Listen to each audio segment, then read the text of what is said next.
ನಮಸ್ಕಾರ, ವನಶ್ರೀ ಚಾನಲ್ಗೆ ಸ್ವಾಗತ. ಹೊಸ ವಿಡಿಯೋ ತಂದಾಯಿತು. ಬನ್ನಿ ಇವತ್ತು ಅಗ್ನಿಸಾಕ್ಷಿ ಸೀರಿಯಲ್ಲು ಹೇಗೆ ಮೂವ್ ಆಗುತ್ತೆ, ಏನು ಸ್ಟೋರಿ ನೋಡೋಣ. ಅದಕ್ಕಿಂತ ಮುಂಚೆ ನನ್ನ ವಿಡಿಯೋಕ್ಕೆ ಸಬ್ಸ್ಕ್ರೈಬ್ ಮಾಡಿಲ್ಲ ಅಂದರೆ ದಯವಿಟ್ಟು ಸಬ್ಸ್ಕ್ರೈಬ್ ಮಾಡ್ಕೊಳ್ಳಿ, ಹಾಗೆ ಒಂದು ಲೈಕ್ ಕೊಡಿ.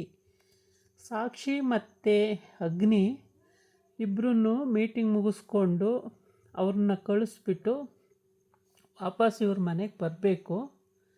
ಆ ಟೈಮಿಗೆ ಕರೆಕ್ಟಾಗಿ ಮನೆಗಿನ್ನೂ ಬಂದಿರಲ್ಲ. ಆದರೆ ಅವರು ಬಂದಿದ್ದವರು ಬಳ್ಳಾರಿ. ಅವ್ರು ಹೇಳ್ತಾರೆ, ಮತ್ತು ನಿಮ್ಮಪ್ಪ ನಾನು ಫ್ರೆಂಡು ಅರವಿಂದು ತುಂಬ ವರ್ಷಗಳಿಂದ, ಆದರೆ ನನ್ನ ಮಗಳನ್ನ ನಿನಗೆ ಕೊಡಬೇಕು ಅಂತ ಅಂದ್ಕೊಂಡಿದ್ದೀನಿ. ನಿಮ್ಮಪ್ಪ ಸಿಕ್ಕಲಿ, ಆಮೇಲೆ ಮೀಟ್ ಮಾಡ್ತೀನಿ. ಈಗ ಓಕೆ, ಮೀಟಿಂಗೆಲ್ಲ ಚೆನ್ನಾಗಾಯಿತು, ಎಲ್ಲ ಫೋನ್ ಮಾಡಿ ಹೇಳ್ತೀನಿ ನಾಳೆ ಅಂತ ಹೇಳಿಬಿಟ್ಟು ಕಳಿಸ್ತಾರೆ ಅವ್ರನ್ನು. ಅವ್ರು ಹೋಗ್ತಾರೆ. ಅವ್ರು ಹೋದ್ಮೇಲೆ ಇವನಿಗೆ ತಲೆ ಕೆಟ್ಟೋಗುತ್ತೆ, ನೀರು ಕುಡಿಬೇಕು ಅನ್ನಿಸ್ತಿರುತ್ತೆ. ಆ ಕಡೆ ಈ ಕಡೆ ಹಿಂಗೆ ಆಡ್ತಿರ್ತಾನೆ ಅಗ್ನಿ. ಆ ಟೈಮಿಗೆ ಕರೆಕ್ಟಾಗಿ ಇವಳು ಒಂದು ಲೋಟ ನೀರು ಕೊಡ್ತಾಳೆ ಸಾಕ್ಷಿ. ನೀರು ಕೊಟ್ಟ ತಕ್ಷಣವೇ ಆ ನೀರು ಕುಡಿಬೇಕೋ ಬೇಡವಾ ಅಂತ ನೋಡ್ತಾನೆ ಸ್ವಲ್ಪ. ಆಮೇಲೆ ವಿಧಿ ಇಲ್ಲ ಇಸ್ಕೊಂಡು ಕುಡಿತಾನೆ. ಕುಡಿದು ಅಲ್ಲಿಂದ ಬರ್ತಾರೆ ಆಚೆಗೆ ಬರೋ ಟೈಮಿಗೆ ಕರೆಕ್ಟಾಗಿ ಅದಿತಿ ಫೋನ್ ಮಾಡ್ತಾಳೆ, ಅಣ್ಣ ಹೀಗೆ ಇವತ್ತು ನನ್ನ ಬಾಯ್ ಫ್ರೆಂಡನ್ನು ಮೀಟ್ ಮಾಡಿಸ್ತೀನಿ, ಇಂಥ ಲೊಕೇಶನಿಗೆ ಬನ್ನಿ ಅಂತ. ಆವಾಗ ಇವನಿಗೆ ಏನು ಮಾಡಬೇಕು ಅಂತ ಗೊತ್ತಾಗಲ್ಲ. ಸರಿ ಓಕೆ ಅಂತ ಹೇಳ್ತಾನೆ ಅಗ್ನಿ. ಆಮೇಲೆ ಅಗ್ನಿ ಹಂಗೆ ಅಂದಮೇಲೆ ಅಗ್ನಿಗೆ ಸಾಕ್ಷಿ ಹೀಗೆ ಮಾಡ್ತಿದ್ದಾಳಲ್ಲ, ಅವನು ಮೂಕ್ ಭಾಷೆಯಲ್ಲಿ ಹೇಳೋದನ್ನು ಕರೆಕ್ಟಾಗಿ ಹೇಳ್ತಾವಳಲ್ಲ ಅಂತ ಖುಷಿ ಆಗ್ತಿದೆ. ಆದರೆ ಎಲ್ಲನೂ ಅರ್ಥ ಮಾಡ್ಕೊಂಡು ಹೇಳ್ತಾಳಲ್ಲ ಅನ್ನೋದೊಂದು ಖುಷಿ. ಮೀಟಿಂಗು ಸಕ್ಸಸ್ ಆಯ್ತಲ್ಲ ಅನ್ನೋದು ಇನ್ನೊಂದು ಖುಷಿ. ಹೀಗೆ ಅಗ್ನಿ ಆ ಕಡೆ ಈ ಕಡೆ ಚಟಪಟ ಅಂತ ಓಡಾಡ್ತಿರ್ತಾನೆ.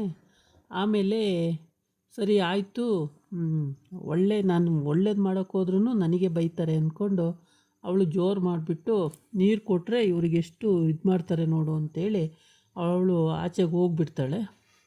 ಆಚೆಗೆ ಹೋದ್ಮೇಲೆ ಇವನು ಹಿಂದೆಯಿಂದ ಹೋಗ್ತಾನೆ. ಆಮೇಲೆ ಇಬ್ಬರೂ ಕಾರಲ್ಲಿ ಕೂತ್ಕೊಂಡು ಹೋಗ್ತಾ ಇರ್ತಾರೆ. ಅದಿತಿ ಫೋನ್ ಮಾಡ್ತಾಳೆ. ಆವಾಗ ಈ ಕಡೆ ಬಂದು ಮನೆಯಲ್ಲಿ, ಸಾಕ್ಷಿ ಮನೆಯಲ್ಲಿ ಇವೆರಡು ಹುಡುಗಿರು ಕಿತಾಪತಿ ಜಾಸ್ತಿ, ಸಿಂಧು ಬಿಂದು ಅಂತೆ. ಕಿತಾಪತಿ ಯಾವಾಗ್ಲೂ ಇವರು. ಅಂದರೆ ಯಾಕೆ ಅಂತಂದರೆ ಅಗ್ನಿಗೆ ಕಾಲೆಳೆಯೋದೇ ಯಾವಾಗಲೂ ಇವ್ರಿಗೆ ಇಷ್ಟ. ಯಾವಾಗ ನೋಡಿದ್ರೂ ಅವಳಿಗೆ ಏನಾರು ಒಂದು ಹೇಳಿ ಕಿತಾಪತಿ ಮಾಡ್ತಾಯಿರ್ತಾರೆ. ಅಮ್ಮ ಏನು ಸುಮ್ಮನೆ ಆಗಿಬಿಟ್ಟಿದ್ದಾಳಲ್ಲ, ಏನೂ ಮಾತಾಡ್ತಾ ಇಲ್ವಲ್ಲ ಅಂಥೇಳಿ ಇವ್ರಿಗೆ ಆಶ್ಚರ್ಯ ಇಬ್ರಿಗೂ. ಈ ಕಡೆ ಭೂಮಿ ಕಾಲೇಜಿಗೆ ಹೋಗಿ ಬರ್ಬೇಕಾದ್ರೆ ಒಂದು ಬ್ಯಾಗ್ ತರಕಾರಿ ತೊಗೊಂಡು ಬರ್ತಾಳೆ. ತರಕಾರಿ ತೊಗೊಂಡು ಬಂದಾಗ ಇವಳು ಬಿಂದು ಅಥವಾ ಸಿಂಧು ಇಬ್ಬರಲ್ಲೊಬ್ಬರು ಅಲ್ಲಿ ಕೂತಿದ್ದಾಗ ನೋಡಿಬಿಟ್ಟು ಹೇಳ್ತಾಳೆ, ನಾನು ತರಕಾರಿನಾರ ತೊಗೊಂಡು ಬಂದು ಸ್ವಲ್ಪ ಮೈ ಭಾರ ಕಡಿಮೆ ಮಾಡ್ಕೊಳ್ತೀನಿ, ಕೆಲವರು ಅದೂ ಇಲ್ಲ ಬರೀ ಮೊಬೈಲ್ ನೋಡ್ಕೊಂಡು ಸೋಫಾ ಮೇಲೆ ಕೂತಿರ್ತಾರೆ ಅಂತ ಹೇಳ್ತಾಳೆ. ಆವಾಗ ಯಾರಿಗೆ ಹೇಳ್ತಿದ್ದೀಯ ಭೂಮಿ ಅಂತ, ಎಲ್ಲ ಯಾರಿಗೆಲ್ಲ ಕ್ಯಾಶುವಲಾಗಿ ಹೇಳ್ದೆ ನಾನು ಅಷ್ಟೇ ಅಂತ ಹೇಳ್ತಾಳೆ. ಆಮೇಲೆ ಸರಿ ಅಂತ ಹೇಳ್ಬಿಟ್ಟು ಅವಳ ಪಾಡಿಗೆ ಅವಳು ಎದ್ದೋಗ್ತಾಳೆ. ಆ ಕಡೆ ಇವಳು ತರಕಾರಿನ ಇಟ್ಬಿಟ್ಟು ಇನ್ನೇನು ಆ ಕಡೆ ಹೋಗಬೇಕು ಅಂದಾಗ ಭೂಮಿ ಫೋನ್ ಮಾಡ್ತಾಳೆ, ಎಲ್ಲಿದ್ದೀಯಕ್ಕ ನೀನು ಅಂತೇಳಿ. ಆಫೀಸಲ್ಲಿದ್ದೀನಿ, ಬರ್ತೀನಿ ಅಂತ ಹೇಳ್ತಾಳೆ. ಆಮೇಲೆ ಅಲ್ಲಕ್ಕ ರಾಜು ಅವರಿಗೆ ನೀನು ಹಂಗೆ ಅಂದಿದ್ದು ತುಂಬ ಅವ್ರಿಗೆ ಬೇಜಾರಾಯ್ತಕ್ಕ, ನೀನು ಅವರಿಗೆ ಇರಿಟೇಷನ್ ಮಾಡಿಬಿಟ್ಟೆ ಅಂತ ಹೇಳ್ತಾಳೆ.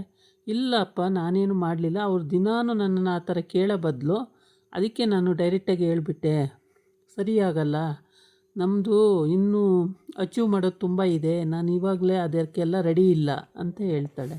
ಅದು ಹೌದಣ್ಣ ಅಕ್ಕ, ಆದರೆ ನೀನು ನಿಧಾನಕ್ಕೆ ಅದನ್ನು ಹೇಳ್ಬೋದಿತ್ತು, ನೀನು ಅಷ್ಟು ಡೈರೆಕ್ಟಾಗಿ ಹೇಳ್ಬಾರ್ದಾಗಿತ್ತು ಕಣಕ್ಕ ಅಂತ ಹೇಳ್ತಾಳೆ. ಅದೇನಿಲ್ಲ ಬಿಡು, ನಾನು ಅವ್ರ ಹತ್ರ ಮಾತಾಡ್ತೀನಿ, ನೀನೇನು ತಲೆ ಕೆಡಿಸ್ಕೋಬೇಡ, ಬಿಟ್ಬಿಡು ಅಂತ ಹೇಳ್ತಾಳೆ ಸಾಕ್ಷಿ. ಆವಾಗ ಭೂಮಿ ಹೇಳ್ತಾಳೆ, ಸರಿ ಅಕ್ಕ ಬಾ ಅಂತ ಆಯಿತು ಅಂತ ಹೇಳ್ತಾಳೆ. ಆಮೇಲೆ ರಾಜು ಅವರು ಮನೇಲೇ ಇದ್ದಾರಾ ಅಂತಾಳೆ. ಇರ್ಬೋದು ಮೇಲೆ ಅಂತ ಹೇಳ್ತಾಳೆ. ಸರಿ ಬಂದು ಮಾತಾಡ್ತೀನಿ ಬಿಡು ಅಂತ ಹೇಳ್ತಾಳೆ. ಸರಿ ಓಕೆ. ಇವಾಗ ಇಬ್ಬರೂ ಕಾರಲ್ಲಿ ಕೂತ್ಕೊಂಡು ಹೋಗಬೇಕು. ಎಲ್ಲಿಗೆ ಮನೆಗೆ ಹೊರಟಿದ್ದಾರೆ ಇಬ್ಬರೂ. ಆದರೆ ಅಷ್ಟೊತ್ತಿಗೆ ಅದಿತಿ ಫೋನ್ ಮಾಡಿ ನನ್ನ ಲವರ್ನ ಮೀಟ್ ಮಾಡಿಸ್ತೀನಿ ಬಾ ಅಣ್ಣ ಇವತ್ತು ಅಂತ ಹೇಳ್ತಾಳೆ. ಸರಿ, ಇವನಿಗೆ ವಾಯ್ಸ್ ಬರಲ್ಲ. ಈಗ ವಾಯ್ಸ್ ಮಾತಾಡೋಕ್ಕೆ ಇವಳು ಬೇಕು, ಸಾಕ್ಷಿ ಬೇಕು. ಅದಕ್ಕೋಸ್ಕರ ಏನು ಮಾಡ್ತಾನೆ, ನನ್ನ ಜೊತೆಗೆ ನೀನು ಬಾ ಅಂತ ಕರಿತಾನೆ ಸಾಕ್ಷಿಗೆ. ಸಾಕ್ಷಿ ಆಯಿತು, ಇನ್ನೇನು ಮಾಡೋಕ್ಕಾಗುತ್ತೆ, ಬಾಸ್ ಹೇಳಿದ ಮೇಲೆ ಹೋಗಲೇಬೇಕಲ್ಲ, ಆಯಿತು ಓಕೆ ಸರ್ ಅಂತ ಹೇಳ್ತಾಳೆ. ಆಮೇಲೆ ಇಬ್ಬರು ಕಾರಲ್ಲಿ ಹೋಗ್ತಾ ಇರ್ತಾರೆ. ಕಾರಲ್ಲಿ ಹೋಗುವಾಗಲೇ ಇವೆರಡು ಜಗಳ, ಬರೀ ಮಾತಿಗೂ ಜಗಳಾಡ್ಕೊಂಡೆ ಹೋಗ್ತಾ ಅಲ್ಲೆಲ್ಲ ಗುದ್ದಕ್ಕೆ ಹೋಗ್ಬಿಡ್ತಾನೆ. ಅಲ್ಲಿ ಸ್ಕಿಡ್ ಆಗುತ್ತೆ. ತಕ್ಷಣ ಅವಳ ಹಣೆಗೆ ಏಟಾಗುತ್ತೆ. ಆಮೇಲೆ ಅಲ್ಲಿಂದ ಅವಳು ಹಣೆಯನ್ನು ಇದು ಮಾಡಿಕೊಂಡು ಎಲ್ಲ ಮಾತಾಡಿಕೊಂಡು ದುರ್ವಾಸ ಮುನಿ ಆಡ್ದಂಗೆ ಆಡ್ತಾರೆ, ಒಳ್ಳೆ ಹಾಗೆ ಹೀಗೆ ಅಂತೇಳಿ ಏನೇನೋ ಮಾತಾಡ್ಕೊಂಡು ಅಲ್ಲಿಂದ ಆ ಲೊಕೇಶನ್ ಕಳಿಸಿರೋ ಲೊಕೇಶನಿಗೆ ಹೋಗ್ತಾರೆ. ಹೋಗೋಷ್ಟರೊಳಗೆ ಏನಾಗುತ್ತೆ, ಅಲ್ಲಿ ರಾಜು ಪಾಸ್ ಆಯ್ತಾನೆ. ಅರೆ ಇಲ್ಲೇಕೆ ಬಂದರು ರಾಜು, ಇಲ್ಲಿ ಹೋಗ್ತಿದ್ದಾರಲ್ಲ ಅಂತೇಳಿ ಇವಳು ಕಾರಲ್ಲಿ ಮಿರರಲ್ಲಿ ಕಾಣುತ್ತೆ. ಮಿರರಲ್ಲಿ ನೋಡಿಬಿಟ್ಟು ಬಗ್ಗಿ ನೋಡ್ತಾಳೆ, ಅವನೇ ಇರ್ತಾನೆ. ಆಮೇಲೆ ಸರಿ ಒಳಗಡೆ ಹೋದ. ಅರೆ ರಾಜು ಏನು ಈ ಕಡೆ ಅಂತೇಳ್ಬಿಟ್ಟು ಕಾರಿಂದ ಇಳಿತಾಳೆ. ಇಳಿದಾದ್ಮೇಲೆ ಅವಳು ಅದಿತಿ ಕಳಿಸಿರೋ ಲೊಕೇಶನ್ನು ಅದೇನೆ, ರಾಜು ಹೋದ ಲೊಕೇಶನ್ನು ಅದೇನೆ, ಅಗ್ನಿ ಹೋದ ಲೊಕೇಶನ್ನು ಅದೇನೆ, ಸಾಕ್ಷಿ ಹೋದ ಲೊಕೇಶನ್ನು ಅದೇನೆ. ಎಲ್ಲ 4 ಜನ ಅಲ್ಲೇ ಹೋಗ್ತಾ ಇದ್ದಾರೆ. ಆದರೆ ಅಲ್ಲಿ ಏನು ಫಂಕ್ಷನ್ನು, ಇಲ್ಲೇನು ಈ ಥರ ಫಂಕ್ಷನ್ನು ಅಂತ ಕೇಳ್ತಾಳೆ ಸಾಕ್ಷಿ. ಟ್ಯೂಬ್ಲೈಟು, ಅದಕ್ಕೆ ಏನು ಗೊತ್ತಾಗಲ್ಲ, ದಡ್ಡಿ ಅಂತ ಬೈತಾನೆ. ಅಯ್ಯೋ ದಡ್ಡಿ ಅಂತ ಬೈತೀರಲ್ಲ, ಗೊತ್ತಿಲ್ದಿದ್ದು ಕೇಳೋದ್ರಲ್ಲಿ ತಪ್ಪೇನಿದೆ, ಏನಕ್ಕೆ ಬೈತೀರಾ ನೀವು ಅಂತ ಹೇಳ್ತಾಳೆ.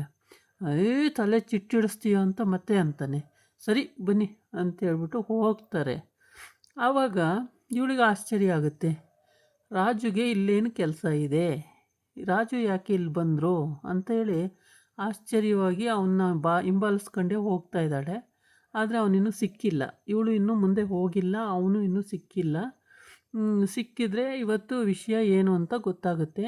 ಅಥವಾ ಅವನೇನಾದ್ರು ರಾಜು ಅದಿತಿ ಬಾಯ್ ಫ್ರೆಂಡು ಅಥವಾ ಇನ್ಯಾರಿದ್ದಾರೋ ಇವತ್ತು ಕಂಡಿಡ್ದಂಗೆ ಆಗುತ್ತೆ ಅಂತೇಳ್ಬಿಟ್ಟು ಇವಳಿಗೂ ಅದು ಆ ಥರ ಇಂಟೆನ್ಷನ್ ಏನಿಲ್ಲ. ರಾಜುಗೇನು ಕೆಲಸ ಇಲ್ಲಿ ಅಂತ ಅಷ್ಟೇ ಇವಳಿಗೆ ಗೊತ್ತಿರೋದು.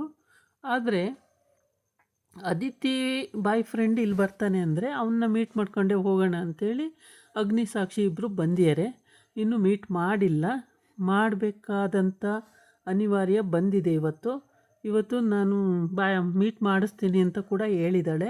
ಸರಿ ಅಂತ ಹೇಳ್ಬಿಟ್ಟು ಇಬ್ಬರು ಹೊರಟಿದ್ದಾರೆ ಅಲ್ಲಿಗೆ ಹೋಗೋದಕ್ಕೆ. ಅದ್ರ ಮುಂಚೆನೇ ಇವರಿಬ್ಬರು ಬಂದಿದ್ದಾರೆ. ನೋಡೋಣ ಈ ನಾಳಿನ ಎಪಿಸೋಡಲ್ಲಿ ಅವರಿಬ್ಬರು ಮೀಟ್ ಮಾಡ್ತಾರೋ ಅಥವಾ ಮೀಟ್ ಮಾಡಲ್ವೋ, ಅಥವಾ ರಾಜು ಎಲ್ಲಿ ಹೋಗ್ತಾನೆ, ಸಾಕ್ಷಿ ಹಿಂಬಾಲಿಸ್ಕೊಂಡು ಹೋಗ್ತಿದ್ದಾಳೆ, ಏನು ಕತೆ ಅಂತ ನೋಡೋಣ. ಇದಾಗಿತ್ತು ಇವತ್ತಿನ ವಿಡಿಯೋ. ನಾಳೆ ಇನ್ನೊಂದು ವಿಡಿಯೋ ಜೊತೆ ಬರ್ತೀನಿ. ನಮಸ್ಕಾರ.